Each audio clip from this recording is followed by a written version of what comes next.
ನಟಿ ಮೃಣಾಲ್ ಠಾಕೂರ್ ಮತ್ತು ನಟ ಧನುಷ್ ಮತ್ತೆ ಸುದ್ದಿಯಲ್ಲಿದ್ದಾರೆ. ಸೆಲೆಬ್ರಿಟಿಗಳಿಬ್ಬರು ಹಲವು ತಿಂಗಳುಗಳಿಂದ ಡೇಟಿಂಗ್ನಲ್ಲಿ ಇದ್ರು ಅನ್ನುವಂತಹ ವದಂತಿ ಹರಿದಾಡ್ತಲೇ ಇತ್ತು.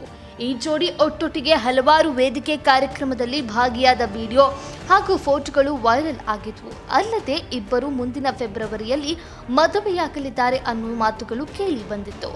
ಈ ಮಧ್ಯ ಶಾಕಿಂಗ್ ಸುದ್ದಿಯೊಂದು ಹೊರಬಿದ್ದಿದೆ. ಹೌದು, ಧನುಷ್ ಜೊತೆಗೆ ನಟಿ ಮೃಣಾಲ್ ಠಾಕೂರ್ ಬ್ರೇಕಪ್ ಮಾಡಿಕೊಂಡಿದ್ದು ಮದುವೆಗೂ ಮುನ್ನವೇ ಸಂಬಂಧ ಮುರಿದು ಬಿದ್ದಿದೆ ಎಂದು ಹೇಳಲಾಗ್ತಿದೆ. ಮೃಣಾಲ್ ಮತ್ತು ಧನುಷ್ ಪರಸ್ಪರ ಒಪ್ಪಿಕೊಂಡೇ ದೂರವಾಗಲು ನಿರ್ಧರಿಸಿದ್ದಾರೆ ಎಂದು ಮೂಲಗಳನ್ನು ಉಲ್ಲೇಖಿಸಿ ಮಾಧ್ಯಮಗಳು ವರದಿ ಮಾಡಿದೆ. ಆದಾಗ್ಯೂ ಬ್ರೇಕಪ್ಗೆ ನಿಖರ ಕಾರಣ ಇನ್ನೂ ತಿಳಿದು ಬಂದಿಲ್ಲ.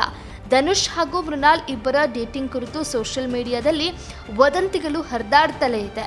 ಈ ವರ್ಷಾರಂಭದಲ್ಲಿ ಮೃಣಾಲ್ ಠಾಕೂರ್ ಪ್ರಮುಖ ಪಾತ್ರ ವಹಿಸಿದ್ದ ಸನ್ ಆಫ್ ಸರ್ದಾರ್ 2 ಸಿನಿಮಾದ ಪ್ರೀಮಿಯರ್ ವೇಳೆ ಮೃಣಾಲ್ ಠಾಕೂರ್ ಮತ್ತು ಧನುಷ್ ಅವರು ಜೊತೆಯಾಗಿ ಕಾಣಿಸಿಕೊಂಡಿದ್ರು. ತೇರೆ ಇಶ್ಕ್ ಮೇ ಸಿನಿಮಾದ ಶೂಟಿಂಗ್ ಮುಗಿದಾಗಲೂ ಧನುಷ್ ಜೊತೆ ಮೃಣಾಲ್ ಠಾಕೂರ್ ಅವರು ಇದ್ರು. ಧನುಷ್ ಅವರ ಸಹೋದರಿಯ ಇನ್ಸ್ಟಾಗ್ರಾಮ್ ಖಾತೆಯನ್ನು ಕೂಡ ಮೃಣಾಲ್ ಅವರು ಫಾಲೋ ಮಾಡಲು ಆರಂಭಿಸಿದ್ರು.